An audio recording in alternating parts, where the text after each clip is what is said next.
No politician has been as effective at waging today's culture wars as Florida Governor Ron DeSantis. He didn't initiate the culture war. You guys did. Who initiates the culture war matters.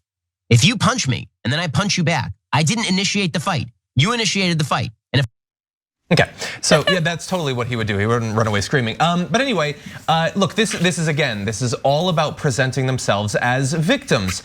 They have made a very conscious decision politically that once again they need to bamboozle their base. Their base, who is hurting economically in many cases and could desperately use help, would want it. They don't want to provide it. They certainly don't want to raise taxes to pay for any sort of help. So they need to come up with something that's going to take the space in the political discourse. They've decided that once again attacking the LGBTQ community is the way that you do that. And thus we're now multiple years into ongoing attacks against the trans community, nonstop conversation about trans athletes and kitty litter boxes and gender conversations and all that. That's what they're choosing to do. That's obviously pathetic, and they don't want their con to be identified, so they have to present themselves as doing it reflexively. It's the same as with Trump. He never punched anything, he always counterpunched. But Shapiro is gonna go way further than just DeSantis and the decision they made to scapegoat Disney. Take a look at this. But again, the left has to portray the Republicans as the aggressors here. There's not a single social issue in America where Republicans are the aggressor over the course of the last 30 years. Not one. This country has been moving progressively to the left on social issues for decades on end. You cannot name a social issue on which the American governmental structure has moved to the right. It does not exist. It doesn't. I challenge anybody on the left to bring me one issue where the governmental structure of the United States, the legislative structure of the United States, has moved to the right over the course of the last 30 years. The only case you can make is in some states on abortion, and that's only because there was an artificial quash on abortion law put in place in 1973 by the Supreme Court in Roe. Every other issue, literally all of them, we have moved to the left, every single one. So I love the idea of an artificial quash, which is of course the fact that you have a constitutional right to your reproductive freedom. That's what you have. That's an artificial quash. He has to call it that because they want to overturn decades of Supreme Court precedent, and he doesn't want to admit to his audience that that's what he's doing. Well, he challenged us, and I think that we can provide a few. Now, we're not going to talk about any of the economic policy, how the federal government has gone through multiple rounds of trillions of dollars of tax cuts almost exclusively for the 1% and corporations. We could do that on any number of topics that have to do with economics, but he specifically was talking about culture, the culture war, and that sort of thing. So I'm just going to throw out a few. I'm sure you can supplement it. Alabama lawmakers advance transgender students bathroom ban. We just plucked that specific one. Obviously, many different states have done this sort of thing, made campaigns and passed legislation specifically having to do with who gets to go into what bathroom based on anti-trans panic that right-wing pundits like Ben Shapiro had generated. But they started it by having to pee. That's true. Okay, that one doesn't count. That one doesn't count. Yeah. Trump decided to just preemptively ban transgender people from the US military. And Tucker Carlson wants to go farther than that. He's been, of course, demonizing for years women in the military, especially pregnant women in the military. Now, they haven't banned that yet, but they're setting the stage for the next Republican president. Let's see, there's been multiple book bannings, books having to do with race, with LGBTQ issues. Ben, how many hundreds of books need to be banned before that's an aggressive move in the culture war? Because there's thousands, 1,600 just in Texas, actually. That is against free speech. That's cancel culture, and it's certainly an aggressive move on the culture war. Does any of that count?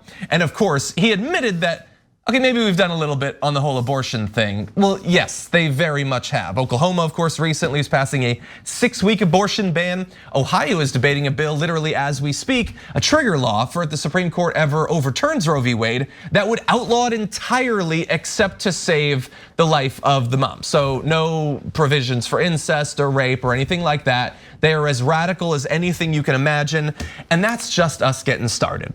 Yeah. No, that lie was so big and outrageous that it was like he said, there is no such thing as oxygen. We don't actually breathe. Counterpoint. How do I counterpoint that? Here's me breathing. All right, so first of all, you should also know his purpose here. The whole point of the culture wars started by the right wing is to distract you from economic issues. because there was one piece of massive legislation, actually several pieces of massive legislation passed in the Trump and Biden era. $2 trillion of tax cuts for the rich. That's all of Ben Shapiro's friends. He doesn't want you to focus on that. By the way, then both the Treasury and the Federal Reserve printed trillions of dollars and handed it to the bankers and the largest corporations in the world during COVID relief. He doesn't want you to focus on that. That's the robbery. Now, let's talk about the distraction, okay? So in this case, the right wing hasn't started any culture wars. War on Christmas? Did the left start the war on Christmas? Yeah, Starbucks did. Yeah, they're big old lefties. But look at how they're embracing their unions. Franny, I swear to God they think that. They're like, well, they started it because we were forcing the Jews to say Merry Christmas, and they stopped. And now they're all of a sudden happy holidays, like other people can have holidays. God damn it, say back our religion. You started the culture war. What? What are you talking about? There's no war on Christmas. You guys are lunatics. Okay, and to your point about Starbucks, Tucker Carlson did a segment. He said if Biden wins, they're going to force you to drink Starbucks coffee every day. Now, is that true? Of course it's not true. Nothing they say is true. He started a culture war on testicle tanning. Okay, he's they're taking away the testosterone from men. You need to tan your testicles. These are the lunatics we're debating with. How do you debate a testicle tanner? Okay, and then critical race theory taught by no one in high schools. They're like, maybe in one Virginia county it was once taught. It's mainly a graduate level course, but maybe in one. So wait, one county is a massive issue you had to fight back against? Or were you motivating your base on the issue of race? Yes. Because you know what your base wants. They want that culture war fodder. Trans bathrooms. Let's say that you think, it is outrageous for the trans people to go into the correct bathroom. They should go into the one that they don't belong. Whatever you think. Trans girls on high school track teams, right? Do you think that's some of the largest issues in America? Or do you think that's a 0.0000001% issue in America, even if you thought it was a problem? Do you think what's more relevant? Giving trillions of dollars to the richest people in the world, or a trans person going into what you consider the wrong bathroom, 3 times out of a country of 330 million people? It's so obvious that they're distracting you.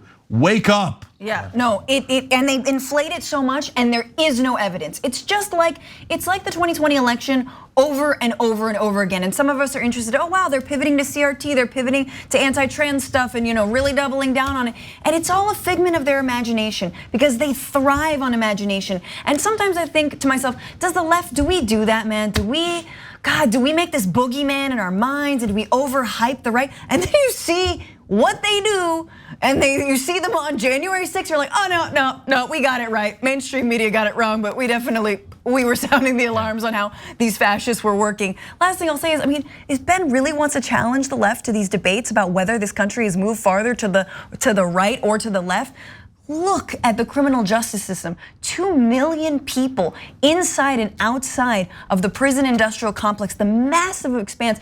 Ask brown and black Americans how far left this country has gone. Now you have a Democratic president that's hardly done anything when it comes to reform. My God, the war on drugs, hello. Yeah. Just tangibly, it's so wrong. Obviously we have to focus on what actually has happened, but this country's moved so far to the right that yes, when you say, hey, I'd like to drink clean water, people are like, oh wow, commie. You're woke. Yeah, and look, even just restricting ourselves to the thing, there's so much obviously that they say and try to push for, whether it's the media or the candidates. You're not gonna get a high profile Republican presidential nominee who will admit on stage that they accept evolution, for instance. Just forget about it, it's not gonna happen. Every single one of them will compete with each other about which federal departments they wanna literally shut down, whether it's the EPA or if it's interior or education. Where they do, Nixon set up the EPA, now they all pledged to destroy it. So again, rightward shift, that's in government. Stand your ground legislation in states across the country, gun control generally. The insane arguments about constitutional carry and everything like that, that's in the last 30 years, obviously. Endless waves of voter suppression legislation, that's continually happening in the last 30 years. And by the way, a lot of this culture war stuff, we use the word war sort of loosely, and that doesn't generally have a body count. Now, sure, it can, hypothetically, when they're demonizing the Trevor Project, will that plausibly result in some more LGBTQ teens committing suicide? Sure, and that blood is on their hands. But what about during the pandemic? There's a culture war for you. Yeah. They were in charge in states and in the country. Hundreds of thousands of people needlessly died because of their propaganda. And that was in the last 30 years, Ben. I looked it up. Yeah, look, I'll give you one last small example because those are devastating examples and it affected the life of hundreds of thousands of Americans and pushed to an insane, look, then there's an insane election conspiracy. Not one piece of evidence of fraud, yet over 60% of Republicans still believe it. They've lost their minds. There are actual facts in the world. And so, okay, so the small example.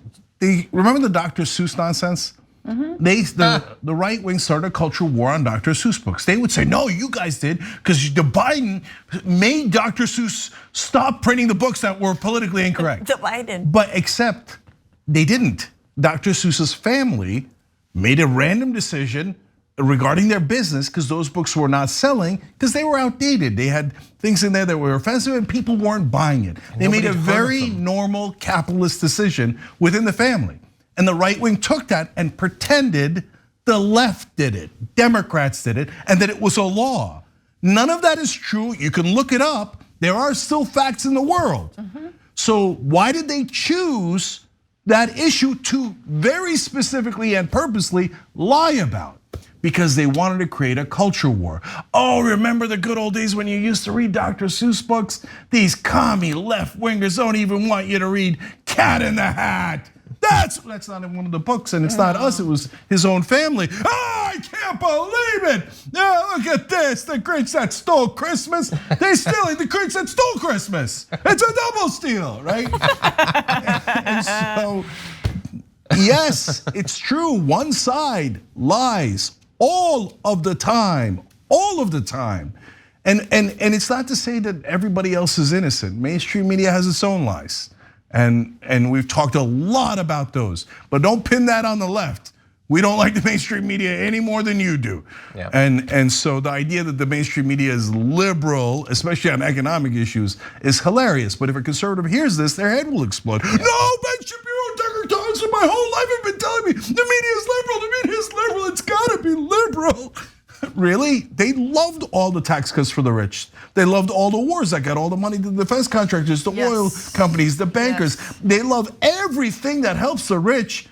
That's not what progressives are for. Progressives are for universal healthcare, so you have healthcare, your kids have healthcare. We're for higher wages, not for bankers, but for you. When is the last time you ever saw Ben Shapiro talking about how you should have higher wages? Yeah. Never, because he lies on behalf of the rich, and in fact, he's paid to lie on behalf of the rich. Thanks for watching the Young Turks, really appreciate it. Another way to show support is through YouTube memberships. You'll get to interact with us more. There's live chat emojis, badges. You've got emojis of me, Anna, John, JR, so those are super fun. But you also get playback of our exclusive member-only shows and specials right after they air. So all of that, all you gotta do is click that join button right underneath the video. Thank you.